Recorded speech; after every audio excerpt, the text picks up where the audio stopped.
He's exposing the demonic characters that are orchestrating what is, they're portraying themselves as holier than thou, but it is far from the truth. So far, Kevin has deconstructed Pope Leo, the Vatican Church, the Catholic Church, and now we're going to go over to the Mormon Church. But firstly, Kevin has got some news about his research and the criminal case on Pope Leo. So, Kevin, huge thank you for coming back. It's always good to be here, Shaun. Thank you. Let's start with what we've learned over the last while. As people remember, there's been a court case, the International Common Law Court, that convicted Ratzinger and tossed him out of office in 2013, has reconvened because of all this new evidence coming out about Robert Prevost, Pope Leo. And let me just summarize that. We know that he was present at various Ninth Circle cult ritual ceremonies. We know that from an eyewitness. We actually now have 3 eyewitnesses. Let me start with the first one. She's a Polish woman, old. She, at a young age, was inducted into the cult. Now, I did a video conference with her this last week, and one of the first things we did was showed her a picture. I don't know if you have that one, of Robert Prevost as a newly ordained priest meeting John Paul II, Karol Wojtyła from Poland. And they're both co-conspirators and also co-participants in these Ninth Circle rituals. Well, I showed the picture to this woman, and she had an abreaction, which is, no, those are the Mormons. Wrong picture. Okay. This woman I spoke to, when I showed her the picture of the young Pope Leo, she began to have an abreaction. I hadn't told her anything about who it was. I just showed her the image. Abreaction is when you relive the physical trauma in some way. She began to gag, cough, she couldn't breathe, and she said, "That's him, that's him." And she took some time and then came back to me and said she was there, she saw him at 2 ceremonies. First, when he was newly ordained in September 1978, the month they killed Pope John Paul I, and John Paul II came in. And she saw him there at that ceremony, and also in 1983 when that girl who was kidnapped, Emanuela Orlandi, was brought in. She saw him on both occasions. She said that Robert Prevost raped her. He was a new participant in this, and at that same ceremony, she was handed a knife. A pregnant girl, about her age, she was 14 at the time. A young pregnant girl was brought in, and she was told she had to take the knife and kill the baby and rip out the fetus. That was part of the Ninth Circle ceremony. They then eat the fetus. It's part of the induction rituals. Now, I mentioned before that anyone who's to be the Pope goes on a list. If you participate in these rituals, you're approved for being a future Pope. If not, you go on a blacklist and you'll never be elected. Kind of like how governments run. This fellow was, according to her, she said, he raped me. He was at the ceremony. He took part in eating the remains. And that's the first eyewitness. The second eyewitness I spoke to on a video conference call was actually a government source. He's a member of the Italian government, and surreptitiously for a number of years, he and some associates have been documenting the Ninth Circle. And they have concrete evidence, including a reference to a log being kept in the Vatican Library about these rituals with the names of everybody on them. And this guy's name is Annett, along with other people. They've kept this log since 1870. And the third eyewitness is an actual member of the Ninth Circle cult. And I haven't spoken to the prosecutor yet. He's spoken to the court prosecutor. In this coming Monday, like in a day after tomorrow, the court is formally convening with the prosecutor to look at all the evidence. The court trial will begin September 1st. That's when the subpoenas will go out to so-called Pope Leo and others, because under international law, they can be summoned as individuals, regardless of their office and the protection they have from that. So that's kind of the latest. But I'm telling you, when I was looking at this woman's reaction, I've worked with a lot of survivors of these tortures. It was extremely legitimate. She told me many other things, which maybe we don't have time right now to go into, but linking other people, definitely linking him to John Paul II, who, was a high member of the Ninth Circle cult. Yeah, I mean, Kevin, we've got plenty of time if you want to expand on what she told you. Well, she was describing the history of her family, how her parents were Nazi collaborators in Poland during the war, working with the Catholic Church at that time. You see, Ratzinger and John Paul II, Karol Wojtyła, were both members of what's called the Knights of Darkness. It was an SS cult that used people in concentration camps for their satanic rituals, along the same lines of what we talked about. You know, ritually torturing and killing people, and then eating them, you know, as part of a kind of a, similar to the Catholic Mass, where it's believed that the blood and body of the innocent gives you eternal life. As part of those ceremonies, she said people have to take a vow. And that's significant because remember, the present Pope was taking part in this the same month that he took his first vows as a Catholic priest. So he takes a vow to be a priest, to be loyal to the church, and then a dual vow, a mirror image vow to the Ninth Circle. And that's when they know they have him. That's when they know he can be approved as a future Pope. Now he's got a whole history with Bergoglio, his predecessor down in South America as well, which I think we touched on last time. But as part of that, she said that her parents inducted her into the cult. They killed her oldest sister, which is the usual ritual. You have to sacrifice your eldest, and then use the other children in her family, you know, as participants. Like I say, she said she had to kill. She's been involved in killing herself. This is why often witnesses don't come forward, because they know they're guilty too. And she said it's a network that is unbelievably wide. It spans the world. It involves, which we'll talk about when we get to the Mormons, it involves a lot of money and experimentation. These Ninth Circle rituals aren't just sadistic for those purposes. They're experimental as well. They have a lot of military backing. And I remember Toos Nieuwenhuis, the Dutch survivor of the Ninth Circle, said she was flown to Melbourne, Australia, and held on a military base. And military doctors worked on her. So a lot of these techniques of mind control, energetic captivation, and all that, it's been a military project for a long time. And the Mormons have been at the front. I learned that the Mormons, in fact, helped pioneer the MK Ultra mind control experiments in the 1950s. And so they've had a lot of military and government protection since then. And so, you know, when she began to describe how she killed this other girl and ripped out the fetus, she had all the symptoms of people who have described the same things to me in the Indian residential schools, in the Indian hospitals in Canada. It's like mirror image, like listening to people, Native people in Canada talk. So you could just feel in your gut, and I know from experience that this is legitimate. Is it when there's war and the aftermath and life is cheap, is that when these things become more prevalent? You know, look at the Nazi experiments, and you know, is that when these organizations go to these countries, yeah, and perform these rituals because they can get away with it more easily if a country's war torn? That helps, but don't forget, the Catholic Church can go wherever it wants. It's a law unto itself. Governments let them do whatever they want, hide child rape and murder under their own rules, and law can't touch them. You know, within every country, they're a power or a nation unto themselves. And usually in the international law, when you create a separate sovereignty within another country, that's an act of war. You're challenging the laws and the sovereignty. And yet, you know, these agencies are totally at war with children and human liberties and everything, and they're allowed to get away with it. So they're a monopolistic power to start off with. But you're right, wars are the perfect medium for this. It was the medium for the slaughter of so many people during the Nazi genocide. But, you know, it's interesting when you look at in the takeover, when the Vatican and the British Crown moved around the world and were taking over countries like in Canada, they framed the conquest of indigenous people as a war. They said these people are heathens and they have to be subjugated just like in a war, and you treat them like prisoners of war. And so, yeah, that whole mentality and practice of war is definitely the fog behind which a lot of this can happen. Yeah, that's what I thought. And people, you know, all you got to do is look at the experiments of Goebbels and stuff like that with the Nazis, and there's just no limits to the things these people will do.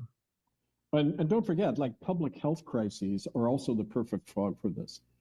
because that's traditionally been seen in war. Like the Nazis described their destruction of the Untermenschen, the subhuman people like Jews and Slavs, as a public health measure. They said these people are a pestilence, they're threatening the health of the body politic, and we have to eliminate them. It's exactly the language of missionaries in Canada and in America and around the world when they're describing the Aboriginal populations. They're dirty, when in fact, in practice, they were a lot cleaner than the European settlers who showed up. But they framed it in that sense. It's a public health issue, just like COVID, right? Same mentality, same practice. So the survivors of the Vatican then, does the Vatican select these people and classify them as subhuman, and that eases their consciences so they can do anything they want to them? Or do they just not have consciences in the first place? Well, they don't, they're functional psychopaths in reality. But don't forget, in Catholic doctrine, still to this day, it's believed that if you're not a baptized Catholic, you're not a human being.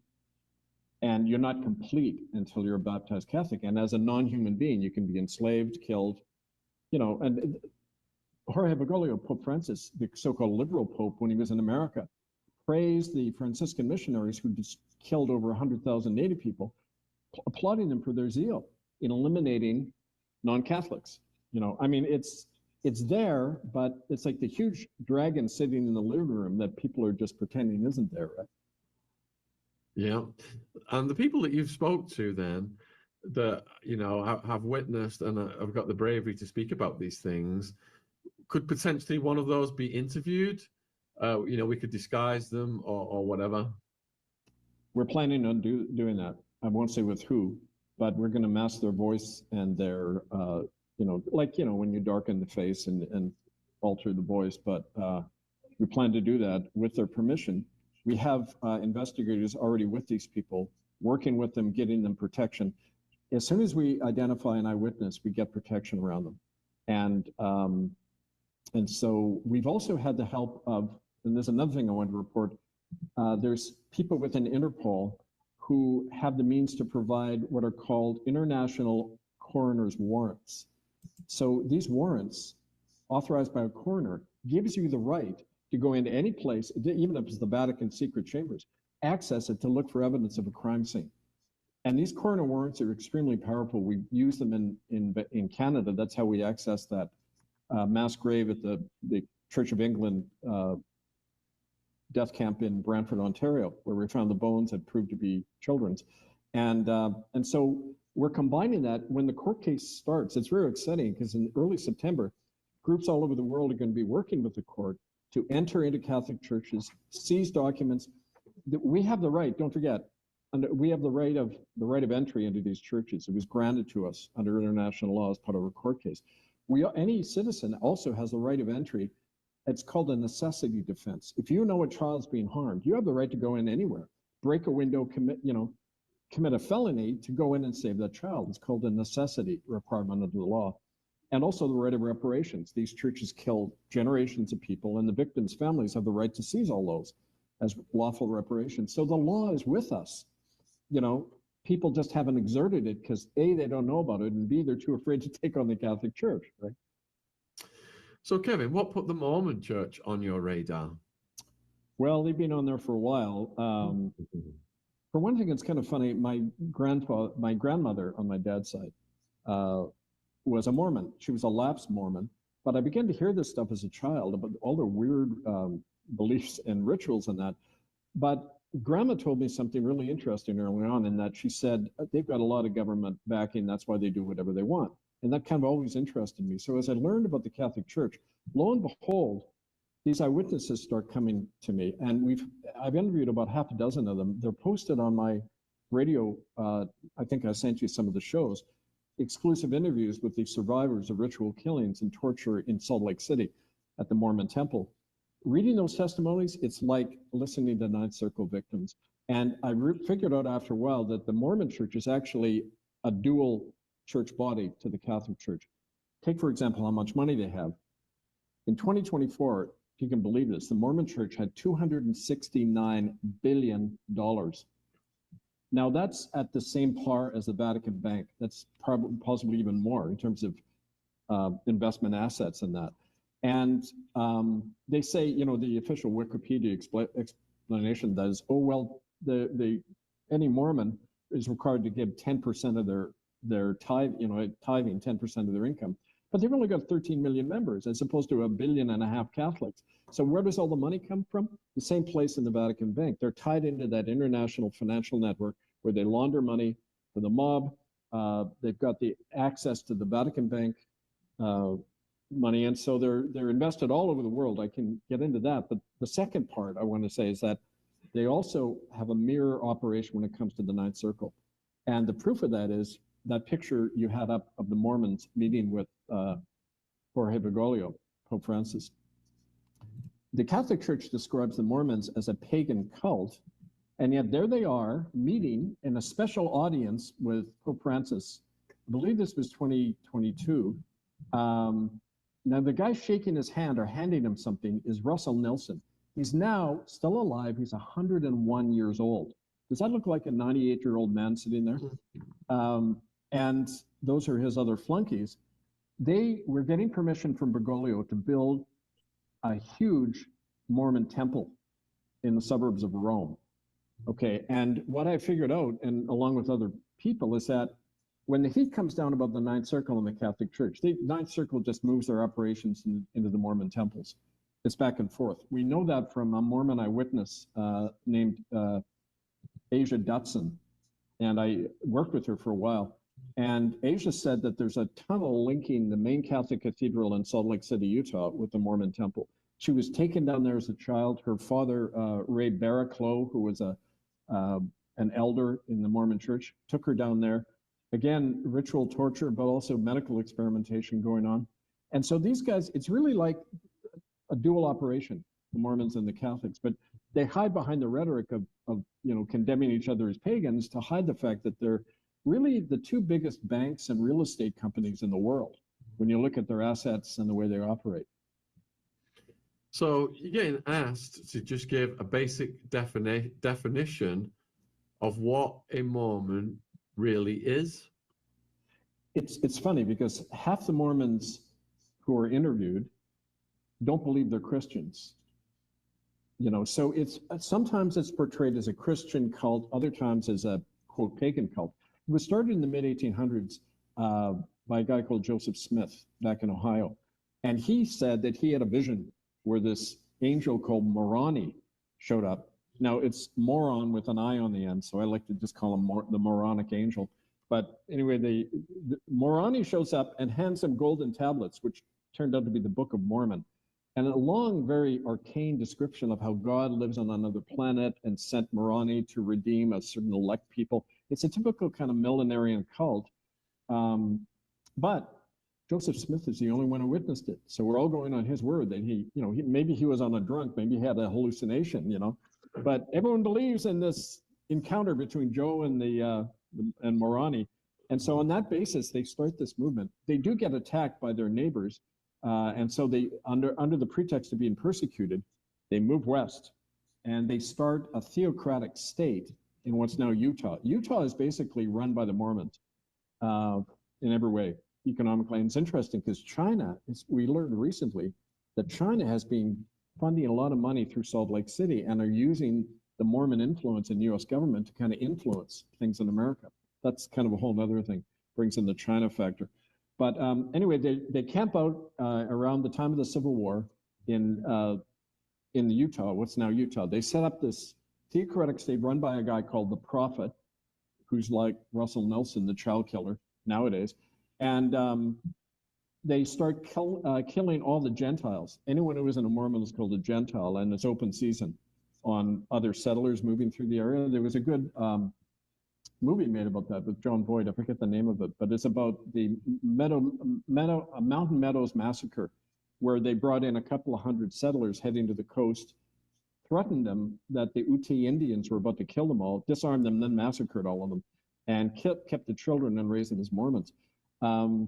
They even got in a conflict with the U.S. Army. There was a running battle between the U.S. cavalry and the Mormon state. Eventually, they worked out a deal where basically the Mormons get to run Utah as their own, you know, kind of private operation, just like the Catholics do, untouched by U.S. law.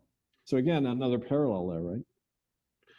So when I was living in Arizona, which is not so far away from Utah, I remember there was programs on the TV and arrests whereby one of the methods of the Mormons was the interbreeding with the young women, Yeah. and they would run out the young men so that there was more of these young women available for the elders, and it just seemed like a pyramid scheme. Well, it's a polygamous culture, so men are expected to take multiple wives. And my Aunt Danielle on my mom's side was a Mormon, and it was horrible. She kept marrying these guys who would beat her up, go off to hookers during the week, and then they'd get up on Sunday in the Mormon church and confess, and everyone would be all happy that he confessed, and he'd go back to the hookers during the week, right? Kind of typical religious sanctification for whatever sin you want to do, right? But Danielle divorced her husband Terry for beating her so much. Danielle gets expelled from the Mormon church, not Terry, because she dared to go against her husband. It's believed, the Mormons believe that women don't get into heaven unless their man brings them through, whether it's your father or your husband. So you've got to be completely compliant. For a long time, they didn't let in blacks because they believed that blacks were inferior. Like in the Bible, Noah's 3 children, Shem is dominant over Ham. This is how they justified apartheid too, that one biblical quote that the white man is superior to the black. And they only recently set up a black Mormon church that's still segregated, officially. So, I mean, there's that long, kind of mess that's associated with these people. So how come occasionally there are arrests and exposés on the Mormons, the kind of stuff that I saw? Was that just showcasing that they're cleaning house and really sacrificial lambs? Yeah, it's like with the present Pope. There's a thing online saying when he was bishop in Peru, he discovered abuse going on in one of the Catholic sects and he uprooted it, right? No, I mean, when those things happen, it means he goes in to cover it up and then they spin it to make it look like he's discovered a few child rapists. And it's always the bad apples theory. It's just bad priests who are doing this. But the point is reminding people the Catholic policy, a century old, of Crimen Solicitanus, that says everyone must suppress the evidence of child rape and never tell the police, from Pope right down to the woman sitting in the pew by herself. They're all expected to protect child rapists, which is a criminal conspiracy under the law, but like Mormons, they get away with it, right? So currently the way it's set up, doesn't the gene pool start to get a bit incestuous? Oh, yeah. As a matter of fact, it's funny when you go and talk to Mormons, it's a lot of them are like blonde-haired, blue-eyed Aryans. It was an early experiment in genetic engineering, social engineering.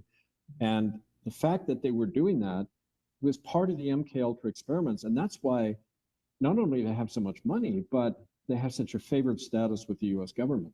We talked about how the CIA and the FBI recruit inordinately out of the Mormons. There are a lot of Mormon feds, right? And they were groomed that way.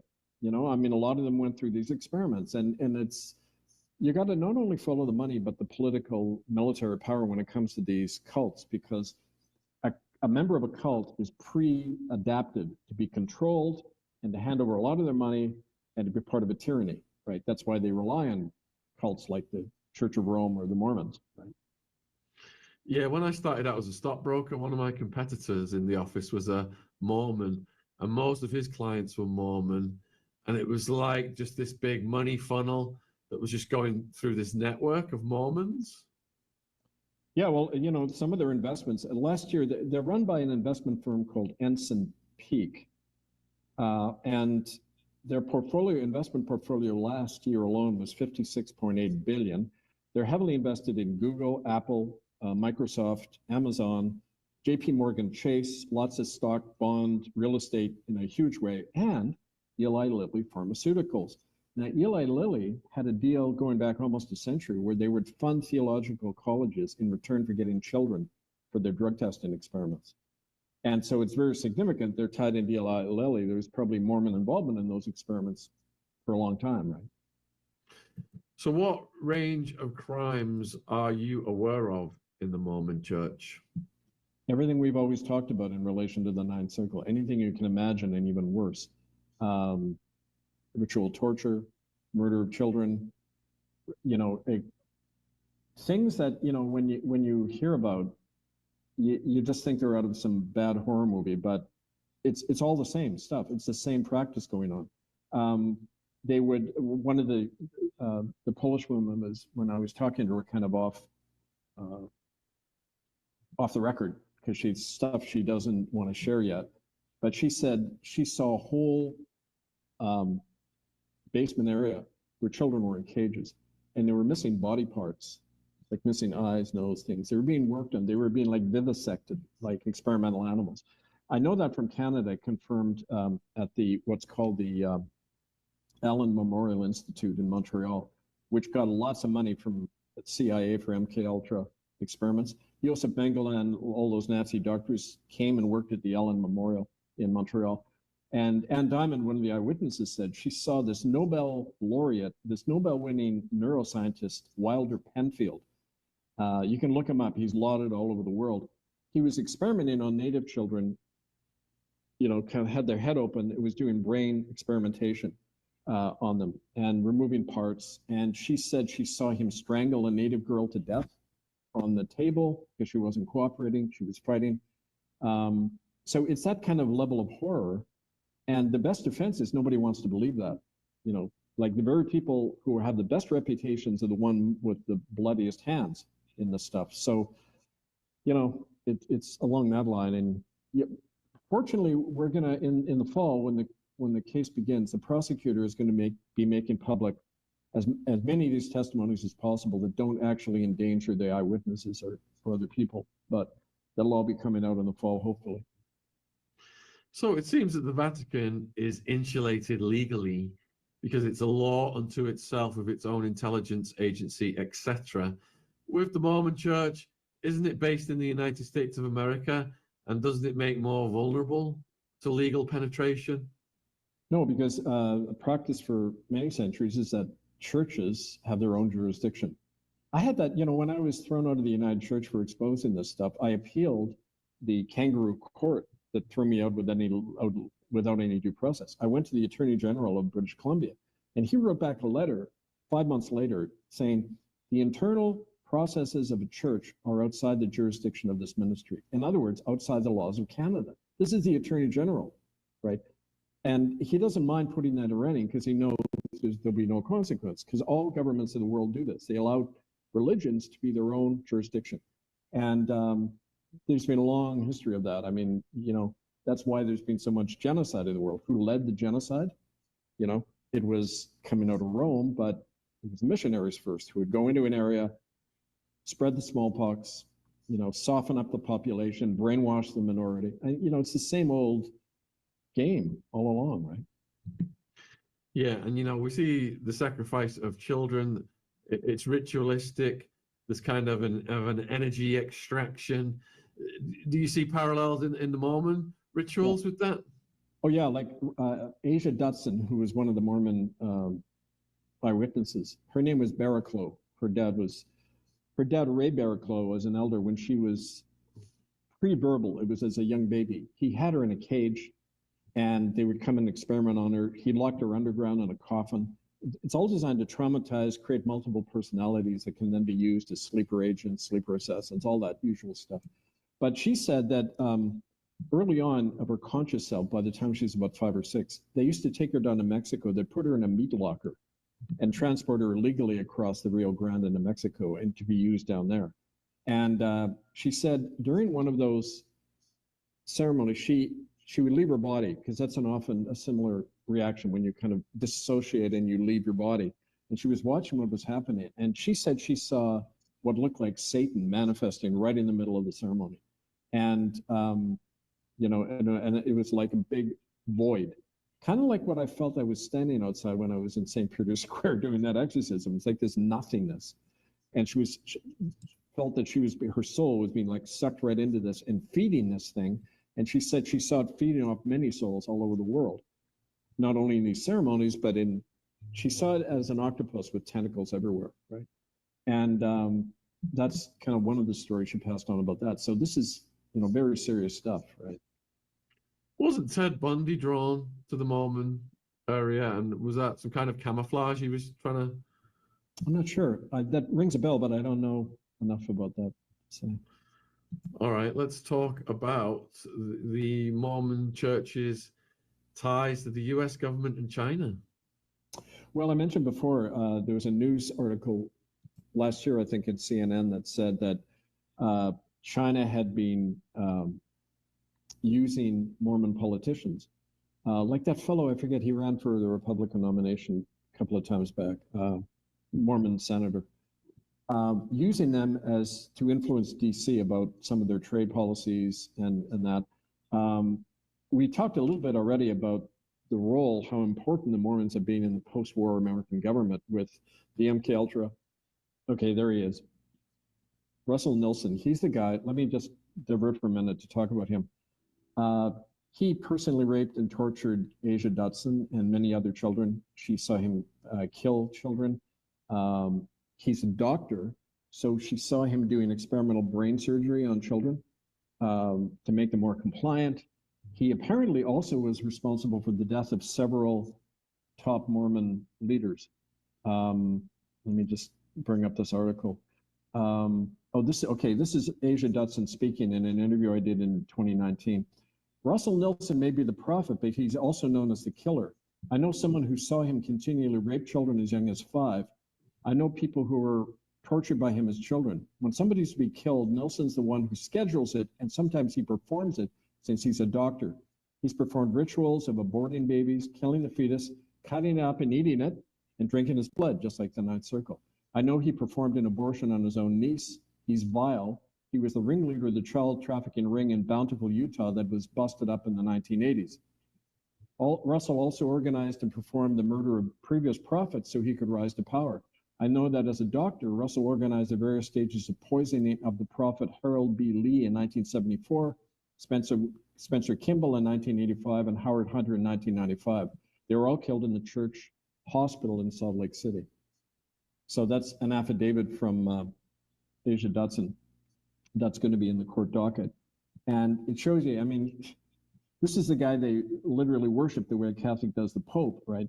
And so anyway, with that kind of influence, to be able to get away with that, I know there was 60 Minutes was planning an investigative story into the Mormon Church in Utah. There was a woman, and I spoke to her, an investigative journalist called Linda Walker, and she was shut down quicker than you can imagine because she began to uncover the fact that there had been strong ties with the presidential office going back to the 50s. Eisenhower's agricultural secretary was a Mormon. There have been Mormons in almost every cabinet.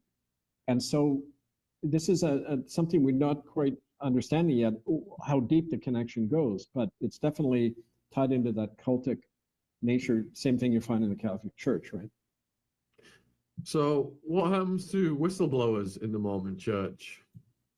Well, they usually, the same thing that happens in the Church of Rome, they vanish or they get silenced or scared off. Asia Dutson worked with me for 3 years, and then she broke it off. She went into hiding. She felt her children were being endangered, but she was a very brave woman. She came forward and named names like the testimony you just heard, and gave me permission to use her testimony because she knows that, you know, children are going to die if she doesn't go public with this. But she did the whole gamut of being taken down into the tunnels. She said that journalists have gone missing in Salt Lake City. Everything is so controlled in Utah. You can't write anything bad about the Mormon Church in any of the media there. So this is all done, you know, like the way we do it, kind of through our own media and off the radar, right? So do they have their own intelligence apparatus, enforcers, Opus Dei? They don't need it. The FBI works hand in glove with them all the time. You know, and that was, and I can't quite remember. Asia told me something about that. I'd have to look it up, but close connection. Oh, wait a minute. Yeah. The FBI a few years ago worked with Department of Homeland Security to look for missing people in Utah. But the reason they did that is that there was a movement starting, like ours did many years ago in Canada, grassroots movement to investigate this for themselves. So DHS comes in and goes, we're going to investigate it, but Homeland Security has no mandate to investigate missing people. FBI does, but the FBI handed it over to the Department of Homeland Security. And they come up with a report after a year. No, we didn't find anything. Kind of like, the Truth and Reconciliation Commission in Canada. Nope, didn't find anything at all. So, I mean, that shows you the way it works, right? That's What about? That's the one in Rome. That's the one they got permission to build for Hebigolio. That's the Mormon temple, and it's a suburb of Rome, not downtown. But So what's the best way to protect kids from these monsters? we find the best way is not only public exposure, but direct action. Like I said, we've got the legal means to go in and investigate, go right into these churches and church buildings and say, this is a lawful warrant for us, the right to do that. Deputize police to do it. Some have cooperated when we've done that. That's why we were able to shut down that Ninth Circle ceremony in Montreal. And, make a stink. That's, the smaller you are, the bigger stink you have to make, right? And so we've got a whole campaign, like it's the Native people in Canada call it banishment and reclamation, where these churches have been banished from their land because of their crimes. They have the right to go in and legally occupy them, seize their assets. When you start threatening the assets of these churches, they get scared, and their public image. Those are their two Achilles heels that we always press on, right? The fact that this court case is coming up, giving it more exposure, working with the case, or with the court in their case, to, if you have evidence of wrongdoing by the Catholic Church or this Pope, anyone in Chicago who knows anything of his history, they're being granted immunity from prosecution by the court. And as a matter of fact, I mentioned this member of the Ninth Circle who has come forward. He did that in response to the amnesty he's being offered if he speaks. And he's going to be one of the star witnesses confirming all this stuff, everything we've been saying. So public involvement, not just, I appreciate everyone buying the books, but that's step one. We need, wherever you are, it's a global enemy. You can strike at the Church of Rome wherever you are.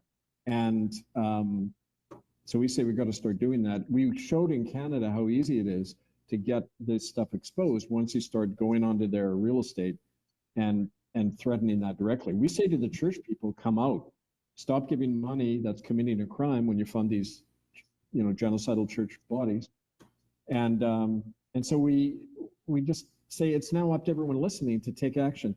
You know how to contact me. The email is right there. Shaun's got it posted, the websites, and the proofs and what we do next. That's the only way things ever change, when people are willing to risk and take the next step. We've already broken the ice. It's relatively easy now to get involved in this movement. Yeah, so all of Kevin's links are in the description. We got over 1,000 watching live, the books, other videos, the contact website, etc. So please support his important work. And if you've got any questions, I know I've got backed up with questions. We'll get them to Kevin. But if you've got any further questions, keep putting them in the chat, please. I will get around to them. I'm just curious as well about the tax status of the Mormon Church. Did they just get a complete pass from the US? Yeah, it's amazing.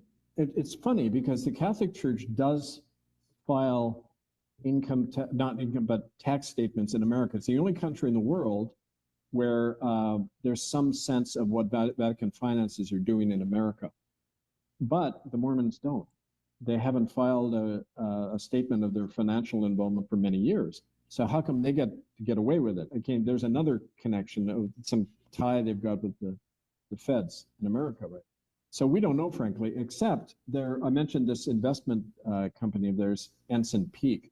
They do publish statements like about their $56.8 billion investment portfolio, but also at other times, Mormon leaders refer to the $100 billion slush fund they have. Okay, so $100 billion is not coming from people sitting in the pews, right? So how do they maintain that favorable tax status? Do they have lobbyists kicking down political contributions? Not just lobbyists, they have senators. I'm trying to remember that guy's name. Maybe somebody can send me his name. My 69-year-old mind is forgetting these things. But anyway, Senator, they don't need lobbyists because it's at a higher level. It's right in the cabinet. Like I say, they're being consistent cabinet members in the Oval Office who are being active Mormons. So Jojo wants to know, why would the FBI work with these monsters? Well, like I say, for one thing, their role early on in the MKUltra experimentation, they had to be protected, so naturally the FBI will. Also, they have dirt. I mean, when you have that much money, it's like the Catholic Church. You can acquire dirt on anybody. And so it's kind of a mutual blackmail thing going on, you know, and also just, you know, when you're, like I said before, if you're raised in a cult, you're preordained to then be a loyal Fed, right? A loyal member of the FBI or whoever, and CIA also recruit a lot of Mormons. So, you know, it's like a training ground for spooks and others who are going to keep their mouth shut. They know how to, they've been programmed to. Looks like Professor Hamamoto, and thank you, Professor, has given us a nudge here. U.S. Senator Orrin Hatch, LDS. Right. Does that ring a bell? Yeah, Latter-day Saints. Yeah, that's right. I remember his name being mentioned in, there was attempts, you know, again, periodically Mormons try to sue the church and they're prohibited from doing it. The state senators will bring in a law prohibiting it. You can't sue, and this is true about all the churches, you can't sue the church, only individuals within it. Just like you can't sue a nation for genocide or try them for genocide, just individuals, right? At least under their system of law. And Romney, that's his name, Romney. He was the Utah senator who ran for the Republican leadership a few times back before Donny Boy. Can you imagine if he'd have got in, the power the Mormon church would have? Oh, yeah. They just completely co-opt everything. There he is. There's a picture of him. Let's get this up. Yeah, this guy. Romney, yeah. Mitt Romney. Yeah. So Nikki wants to know about the prevalence of Freemasons in the Mormon church. Well, you know, it's kind of like with the Catholic Church. They have a policy against Freemasonry, and yet one of the reasons they killed off John Paul I was he discovered the P2 Freemason Lodge operating right within the College of Cardinals. And so I'm sure there are, because it's like people of a secret society tend to congregate together and scratch each other's backs. But I don't know, I haven't heard anything specifically about that from our Mormon sources. Mary wants to know, are all of the churches of the world connected to the Vatican? Financially, absolutely they are. But also, I gave you, in the last interview, I talked about the World Council of Churches. That's the kind of the International Federation of Protestant Churches in the world. And the WCC is close in bed with the Vatican.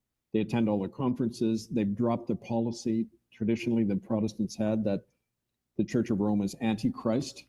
And, you know, it's the policy of what they call ecumenism, where it's described as an attempt to have equality and oneness among all the religions.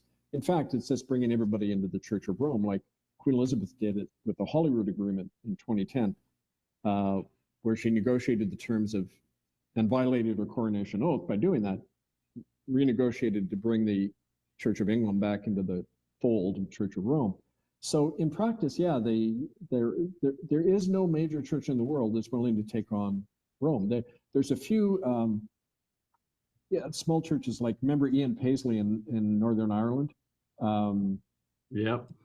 There was a great scene where Ian Paisley stood up in the European Parliament when I think it was John Paul II was speaking to them, and he held up a sign saying Pope is Antichrist, and he got mobbed and, you know, arrested and that for doing it. But the point is, there's these small churches like the Free Presbyterians in Ulster and that, who say, yeah, they've held to that traditional belief that he's an imitation of Christ, designed to beguile and corrupt the human race and turn him away from Christ. And even the Pope's title confirms that, you know, Vicari Christi, the one who replaces Christ.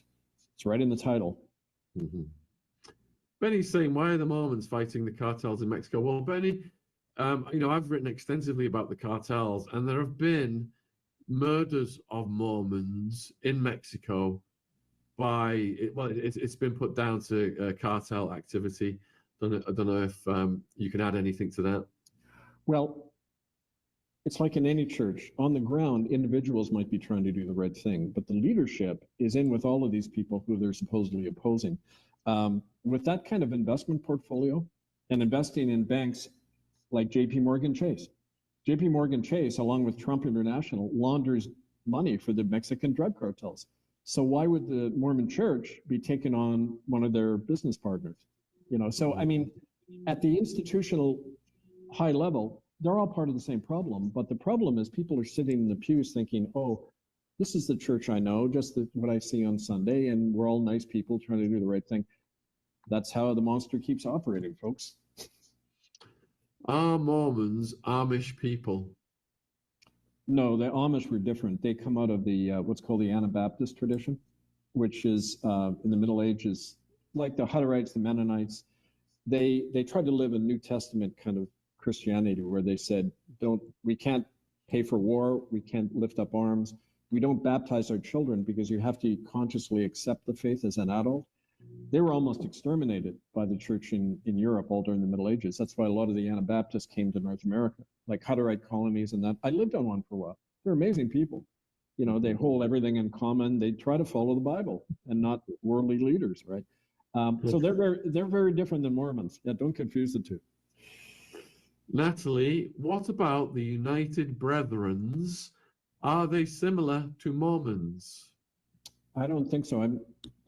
There are a lot of people who call themselves brethren and that, so I'm not quite sure who you're referring to, but not as far as I know, but maybe you can tell me more about that. Let me have a look. The United Brethren Church is United Brethren Church refers to two related but distinct entities: the Church of the United Brethren in Christ and the Evangelical United Brethren Church. The Church of the United Brethren in Christ is a modern denomination with international presence, while the Evangelical United Brethren Church existed from 1946 to 68, eventually merging with the Methodist Church to form the United Methodist Church. Oh, okay. So they're more liberal free church tradition, like the Methodists. Like in England, that's why my folks came to Canada. We were Baptists, and you weren't allowed to preach. You weren't allowed to hold services unless you took an oath to the king. And Methodists were persecuted for a long time too, because they were more kind of grassroots, didn't go along with the monarchy as much. But anyway, so that's all different tradition than the Mormons. What does Kevin think of the Seventh-day Adventists? I don't know. I've never really had contact with them, and so I can't really comment. I mean, again, you know, you meet individuals who say, I'm Seventh-day Adventist, fine, okay. But what does that mean in terms of the institution? Any institutional church has to get tax-exempt status from the government, and that's how they're controlled. So any mainstream church with, in America, they call it 501c3 status, tax-exempt status anywhere in the world, you're an arm of the state. You're a trustee of the government then. So you're not going to rock the boat about any of these issues, right? Kevin, are you able to connect the church with other groups that we may not be aware of? I heard the Old Fellows, Shriners, etc. are all connected. Odd Fellows, yeah. Well, it's hard to say, you know, I mean, there's all of these groups, but I know that the Rotary Club, that's one of these groups, they were named by one of our people, Matthew McDaniel, who was working in Thailand. The Rotary Club with the Catholic Church runs child trafficking networks all over, and brothels all over Thailand, you know, the sex tourism industry, big Rotary Club involvement. So, I mean, who knows with these people? You got to dig and find out for yourself, right? Can you ask Kevin about the Dalai Lama? Is he connected to the deep state, NXIVM network, Epstein, and took 2 million in backhanders and images of him with children? Well, here's what I know about the Dalai Lama, and this is on the record. He's been receiving money through the CIA for a long time, and that, of course, was because of his role to resisting China and holding on to try to hold on to the country Tibet, which had been absorbed into China. And so, yeah, there's this famous picture of him with George Bush kind of smiling and going like that right in the Oval Office. But thanks for the check, George. But, you know, like the other thing too about him is that we had, when we first exposed some of the mass graves on the west coast of Canada, the Dalai Lama just happened to be in town, right? So one of the native elders invited him to come and meet with us to talk about these crimes of all these churches who in fact were sponsoring his trip. You know, like the United Church, the Anglicans, the Catholics, they were all on the Dalai Lama bandwagon. And so he refused, of course, he never showed, and they just totally ignored us. But so, you know, it's like you play the game in a big enough way. If you're an international church, you're all playing the game, you know. All right, next question. Have you been following the Daybell trials, which is steeped in the LDS? No, I haven't. Okay.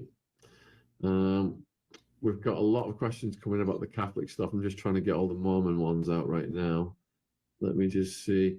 Talking about, do they have Jehovah's Witnesses in America? Of course they have Jehovah's Witnesses in America. They're everywhere, aren't they?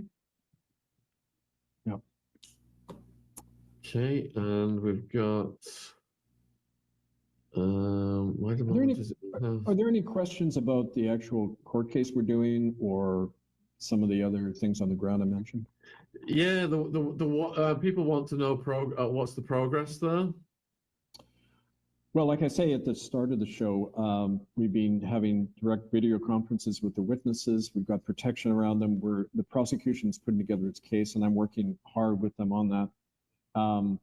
And there haven't been any more death threats. Remember the guy who told me I was going to end up chopped up in the Ninth Circle if I carried on? Probably a member of the Knights of Columbus in Toronto, but who knows?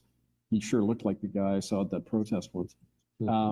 But I'll be disappointed if the Mormons now don't issue a similar death threat against me. I'm thinking, what am I doing wrong, right? Now that we're talking about them, right?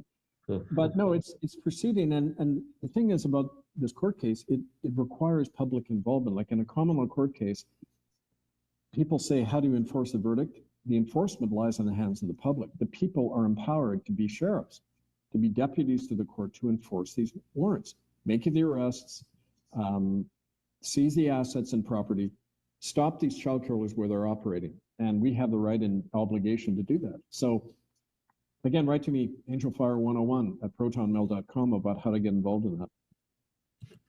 Well, I'll go over to the mostly Catholic questions then. Now, Eva, I think she's referring to what we started with the Open. How known are these horrific actions? Do ordinary Catholics know about these things? The clergy all know about it. They have to. You don't remain a priest unless you're aware of the policy of crimen and all of these actions. I found that out when I first exposed the stuff about the residential school death camps in Canada. All the clergy used to joke about it, you know, at the gatherings. They, you know, they would refer to, you know, these kids, and if you want a child, it's easy to get a native child. I mean, they talk openly about it. A lot of the senior people in the church all know about it. It's kind of like, you know, the way the human mind works. You don't want to look at something that upsets your worldview, so you just don't think about it. It's not like you don't know about it. It's just like, you know, who wants to buck the system and get killed? Who wants to lose your friends and neighbors and status and job, right? Better a child die than that happen. And that's the way, unfortunately, human beings are. And so, yeah, they know, of course they know. Maybe new people to the church don't know, but they'll know soon enough. All they have to do is look at the evidence. Go to murderbydecree.com. Right? So Tracy wants to know, does Pope Leo know that he is going to be summoned to court? Well, I'm sure their people monitor all these things, and so he knows, I'm sure, but he won't get the actual summons until the first week in September, when the court formally convenes on Monday, September 1st. Your thoughts on Leo's performance in the streets of Rome, getting searched by the cops, and then his PR speech to make him look great? He had no security and took food to the cops, thanking them. It's just the same old crap about, you know, Bergoglio taking the name Francis and wearing a white robe all the time. He's like Francis of Assisi, don't you know? You know, these are all just gestures. I don't know how people are taken in by this. Like, you know, the dragon holds up a nice mask and everyone says, oh, what a pretty mask. You know, if you know anything, you've got to see how these are just, the more people do things like that, the more they have something to cover. And it's just more of the same crap. A question from Hamamoto. What role does so-called First Nation casinos in Canada play in the larger system of finance and control? I can tell you a lot about that because it's something we've researched a lot, and from our sources on reservations, and that Indian reservations in Canada and America and other places operate as prime money laundering and child trafficking and drug trafficking centers.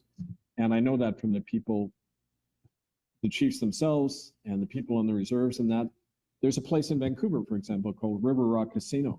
It's where the Chinese mafia, the triad, they're called in Vancouver. It's where they launder all their money, thanks to Canadian senators like Larry Campbell, former mayor of Vancouver too. And you know, the reservations are, you see, they're crown land, but they're administered by the chiefs for the crown. So even by Canadian law, you can't go in there and start hunting around. They're perfect, you know, kind of mediums for hiding stuff, just like churches are. And it's extensive. We figure that the chiefs on the West Coast alone have been laundering money in the as much as $5 or $10 billion in the last decade. That's according to people in the RCMP who have told us that. And they also, the West Coast chiefs are using that money to sign oil and gas deals with China.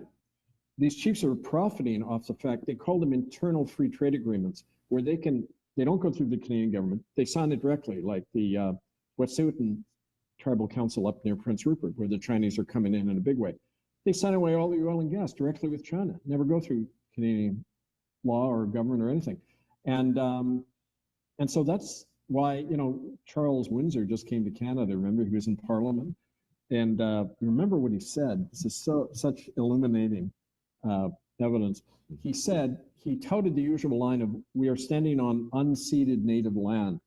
So I said, wait a minute, the Crown is acknowledging that they've never ceded the land? What, does that mean you're going to hand over the land to the natives now, Charlie? No, it means they're going to hand over the land to the native chiefs who are signing these deals. Because don't forget, remember that Rio Tinto Mining Corporation that's linked closely with the Crown, and the 10 native people who they knocked off because they were opposed to diamond mining in Saskatchewan just 2 years ago. Well, I mean, the Crown and Charles and China and the chiefs, they're like that, right? And I think that's why Trump wants to annex Canada, because there's this pulling match now, and China and Canada and the Crown are going definitely with China, like their Vatican business partners, right? Deborah said, Kevin, are the casinos allowed for silence? Allowed for silence meaning allowed so that like a quid pro quo? Oh yeah. I mean, but it's always quid pro quo, right? Everything operates that way, right? Yes. So, Kevin, the Mormons funded a lot for the Jehovah's Witness and members, a friend from the beginning. How much of this have you delved into? I think the link between the Mormons and the Jehovah's Witness? We haven't looked into the JW connection. If anyone has evidence about that, just send it to us. You know, the best sources are the people out there. You might know somebody who's heard about that. Just send it to us. Between Orthodox and liberal, where does Kevin think the Vatican should land? I think the world is realizing that there is a need for a return to the Orthodox end. Well, I think the Vatican should be abolished. I think it's an abomination. And so I don't take wings with either Orthodox or liberal. I think the whole thing is a corrupt mess. Like I mentioned, the liberal Pope Francis supported the beatified, turned into a saint, the guy who murdered hundreds of thousands of Native people in California. So, I mean, it's all the same monster. I don't think there's any redeeming qualities to it at that level. We say to Catholic priests and Catholics, leave it. Leave the corporation. Do your own thing separately. Keep it small and local. And, you know, that's kind of my general position. Were all the residential schools in Canada victims to this abuse? Of course, that's why they were set up. They were set up as death camps to depopulate the Native population. They were set up in the 1880s when the Native population had reached its nadir, and to finish off the next generation. And it's all at murderbydupree.com if you want, you know, kind of the authoritative overview of what they were. They weren't about abuse. They weren't about teaching or schooling or any of that. It's about mass murder, and 50% of them died. That's a higher death rate than at Auschwitz and Treblinka. I'm going to pull up an image of this one so we can get to the bottom of this question. There we go. What's the deal with the Paul VI audience hall in the Vatican? Very strange iconography, upside down crosses, viper fangs, all sorts. And they hide it in plain sight. It's like the name Vicari Christi, the one who replaces Christ. It's all there. It's just that people in high levels of power have to continually say, look at what we can get away with. Look, we're demon worshipers. See? What are you going to do about it? You know, it's that psychological aspect, you know, and also we've already showed that this Pope Paul VI, who they name it after, was the guy who set up the rat lines that brought Nazis out of Europe over to South and North America. And he was a prominent member of the Ninth Circle. So, I mean, it's not that it isn't there in plain sight. It's people don't believe their own eyes, and they don't want to believe their own eyes. They don't own their own minds, and they can't say with their own language what's going on. And until you free that, you know, we're still stuck in this mess. So several people have asked about the Knights of Columbus, including Kira. Can you tell us anything about the Knights? My abusive Roman Catholic grandfather was a member. It was always a big mystery to us what KOC was all about. I don't know enough of the details to give really an authoritative answer. I do know in practice the way they act. They used to beat us up all the time when we came and picketed Catholic churches. I got slugged by one. My friend Ricky got spat in the face. The guy who made the death threat to me recently was likely a Knights of Columbus. They're a goon squad, okay? And they call themselves Knights of Columbus because they all in favor of Christopher Columbus and what he did to all the savages over here. But it's all the same thing with different tentacles, right? And I wish I could be more specific about their history. Maybe there's other people listening who have a better knowledge of that. Kevin, are there any good religions or good people left? Well, there's always good people around, but it's our associations that are the problem. Religions, by definition, are not spiritual bodies. Religio means to tie people together, kind of unnaturally. We all have to believe the same thing. We all are walking lockstep. That's not the nature of spirituality. You know, I can talk to any native, original indigenous person, they'll tell you the same thing. Or your ancestors centuries ago would tell you that you know, the universe is multiverse, you know, and there isn't one understanding of God. And the minute you try to make that, you're an empire and you're a worldly power. So in that sense, no, I don't think there are good religions. Is Kevin aware of Spencer W. Kimball's program to bring Native Americans into white homes? Well, I've heard the name. I don't know specifically about that, but there's a whole program of adopting, right at the time they were exterminating Native children en masse. Top government and church people would adopt Native children. I think Pierre Trudeau did. He had a stepchild. Again, what's one of the signs of cultic activity is when you do that. You bring a child in, you can train them and program them. One of the point of the residential school death camps was to exterminate at least half the children. They had a system lined up where when you arrived, you were chosen, like at Auschwitz, you'd go right or left. And the kids who could be used sexually or could be used in slave labor survived. The others were killed right away, often just starved to death, locked up in a room, starved to death. And so that's, I'm trying to remember the question. Tell me the question again, Shaun. This thing, I go off on tangents. Oh, I've got the next question up already. Sorry. Maybe the person can send me the question again, because it was on the verge of answering the question and I got off. And anyway. Were we on the Knights or we moved on from the Knights? We moved on from the Knights. Yeah. Okay. I'm trying to keep up with all the questions coming in. It's making my head explode. Yeah. All right. So Mary, have you heard of the World Missions Church in Florida that sends missionaries all over the world? And if so, what are your thoughts? I don't know about them specifically, but you know, there's things like the Canadian Missionary Alliance Church, right out of the same mindset. Usually fundamentalist churches that say we're going to bring Christ to the ones who don't have it. Well, I often say to those missionaries, you should start at home with yourselves, because how Christ-like are your actions? Oh, the previous question, Kevin, was to do with sending natives into white families. Oh, yeah. Right. Okay. So adopting native children. And they would do that, the selection process. They would find the native children who could be used and would cooperate, and they would be brought in and groomed. And those children, often by being taken to, quote, white homes, were trained how to be compliant slaves. So nowadays, if you look at all the people who are heading the tribal councils and the Assembly of First Nations, the groomed, manicured Indians on television, the native politicians and movie stars, they're made that way to control and monitor and ultimately kill off their own people, which is what they're doing now. They have a quota of people thrown off the reserve. They have to throw off a certain number of people from the reserve every year, sign away the land to China, the resources and all that. So they were groomed that way in white families. That was part of the genocidal process, right? Will the stolen wealth of these churches ever be returned to the people? Only if we take it. And literally, that's the only way it changes, when the people do it. And the governments are in bed with these churches, so don't expect them to do the legal thing and cancel the tax exemptions to these murderous institutions. Right? What do you make of Pope Leo's offer to host peace talks between Russia and Ukraine? That's part of the game. Yeah, I'm the peacemaker here. Although, wars do profit the Vatican because they're heavily invested in the arms industry. Small arms like Beretta Limited that they own in Italy. But also at the same time, don't forget, power is all about image and legitimacy.